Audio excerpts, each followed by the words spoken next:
abrimos a refletir sobre o significado das declarações feitas pelo governador da província de Cabo Delgado, Waligi Tawabo, que acusou os jornalistas, alguns, de estarem a colaborar com os terroristas que atuam na província de Cabo Delgado. Waligi Tawabo disse que parece haver sintonia entre jornalistas e terroristas. Declarações que geraram indignação no seio da classe dos escribas que reagiram na matéria que vamos a seguir a acompanhar. Há poucos dias, o governador de Cabo Delgado duvidou do trabalho dos jornalistas e, sem apresentar provas, alegou que a classe parece ter uma ligação com os terroristas. Notamos que, de vez em quando, as vossas informações são do âmbito muito duvidoso, porque adiantam uma informação que parece que o jornalista está em sintonia com os terroristas. Então, quando as nossas forças de defesa e segurança abortam essa ação antes de acontecer, e parece que há uma formatação do lado dos nossos concidadãos jornalistas, que já estavam formatados e que tinham certeza que essa ação ia acontecer, esquecendo-se que, portanto, a população na província, as forças de defesa e segurança, todos nós estamos empenhados para debelar essa situação. Então, os nossos queridos jornalistas levam-nos a querer que são formatados pelos jornalistas, pelos terroristas. Estas declarações não foram recebidas de ânimo leve pela classe. No entender do MISA Moçambique, o tom de ameaças a jornalistas aumentou nos últimos tempos, num contexto em que há uma nova onda dos ataques terroristas em Cabo Delgado. De acordo com a associação que promove a liberdade de expressão e imprensa, as declarações do governador de Cabo Delgado são condenáveis.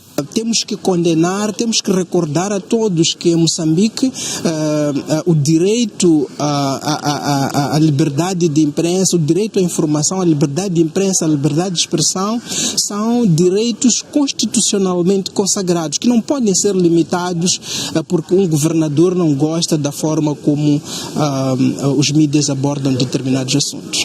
Quem também condena as declarações de Waligi Tawabo é o jornalista Fernando Lima. No seu entender, trata-se de uma ameaça ao exercício da atividade jornalística.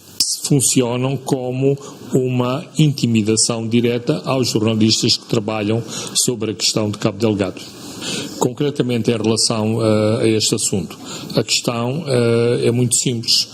Se existem essas evidências desse tipo de conivências, é bom expô-las, não se podem fazer acusações que depois não têm qualquer fundamento. E o facto do Sr. Waligi Tawabo ser o governador de Cabo Delgado não lhe dá o direito de produzir declarações ou fazer acusações infundadas. Na mesma linha de pensamento, a jornalista e ativista social Fátima Mimbir repudia as declarações de Tawabo. Este depoimento, este posicionamento do governador é um posicionamento infeliz que deveria ser investigado e responsabilizado. O governador deveria ser responsabilizado porque ele está a contrariar o respeito por um princípio constitucional importante do direito de acesso à informação.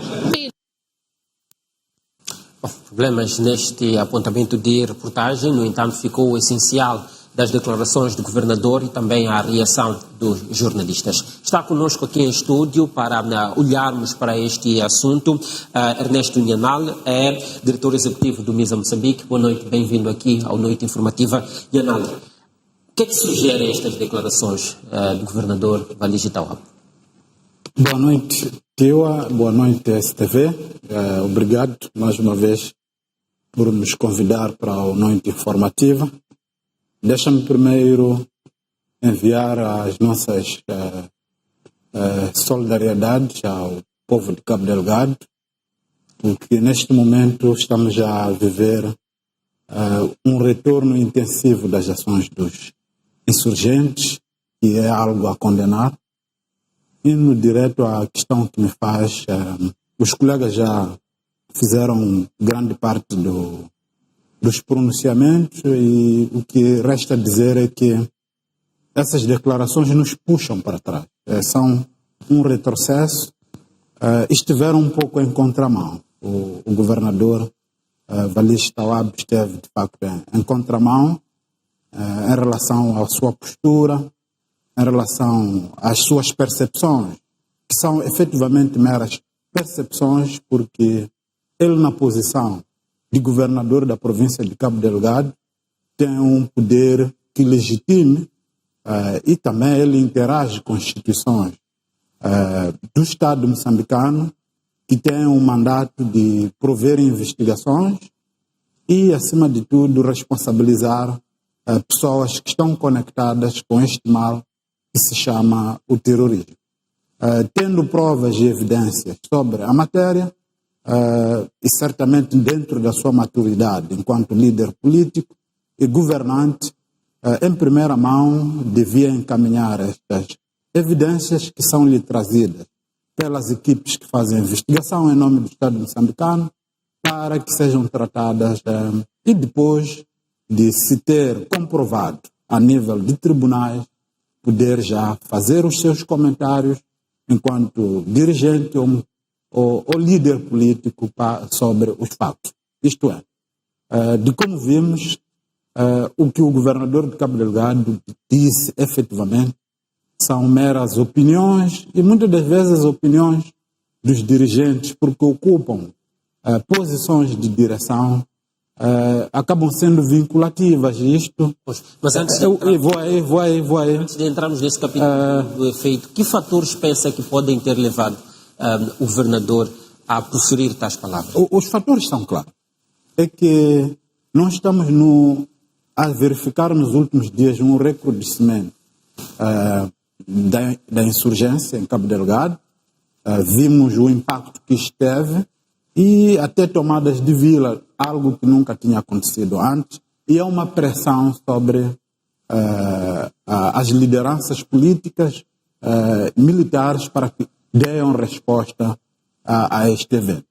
E se for a notar, estes pronunciamentos do governador de Cabo Delgado foram feitos à margem, isto é, o evento era sobre o lançamento de atividades desportivas, certamente linkadas à questão de paz. E ele fez esta reinterpretação como quem faz o sacudir do pacote. Isto é, tenta desviar a opinião pública do debate central que tem a ver com o facto de o nosso Estado não estar a ter capacidade suficiente neste momento de fazer a contenção do extremismo islâmico que está de facto a assolar em Cabo Delgado. Então, como se estivesse a dizer que não se deve reportar sobre Cabo Delgado. É um contra-agendamento. O que é contra-agendamento? É nos puxar para outras agendas, para não olharmos para a realidade do que está a acontecer. O que está a acontecer em Cabo Delgado é que neste momento, e isso é um facto, estamos como Estado a baixar sob o ponto de vista de resposta. E os insurgentes assumiram as posições que assumiram. Então, o que acontece é que nós, neste momento, nós estamos aqui a discutir isto. E ele está a conseguir. Estamos a discutir o governador de Cabo Delgado, que acusou jornalistas, e nós estamos a olhar para o problema essencial, que é a incapacidade do nosso Estado em responder aos problemas de insurgência. Então, eu acho que é um discurso, acima de tudo, de contra-agendamento, estrategicamente orientado para uma plena irresponsabilidade. Por quê?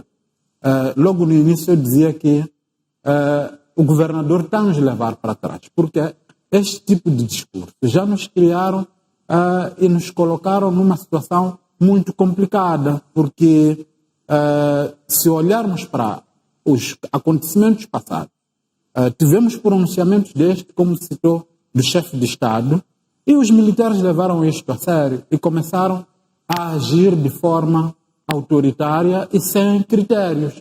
Tivemos casos onde jornalistas foram detidos por mais de 90 dias sem causa fundada, e sem acusação. E lembro-me que um dos casos que envolveu o Amado Abubakar extrapolou até os prazos normais de prisão preventiva. E tivemos casos de raptos. Por quê? Porque gera-se uma pressão e uma ideia de que os jornalistas estão a fazer mal o seu trabalho, enquanto são os dirigentes que, às vezes, incitam para esse tipo de percepções. E, como sabe, a lógica dos militares não é uma lógica democrática e de liberdade, é uma lógica de intervenção quase que autoritária.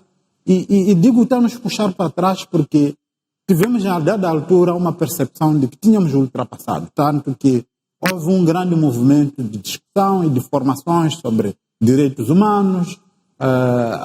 O próprio chefe de Estado, depois de 2020, veio num dos eventos a dizer que a informação em Cabo Delgado não estava bloqueado. Depois do caso do Umbaruco, desde 2021 até hoje, não tínhamos vivido. Então, nós temos um registro histórico do impacto desse tipo de discussão.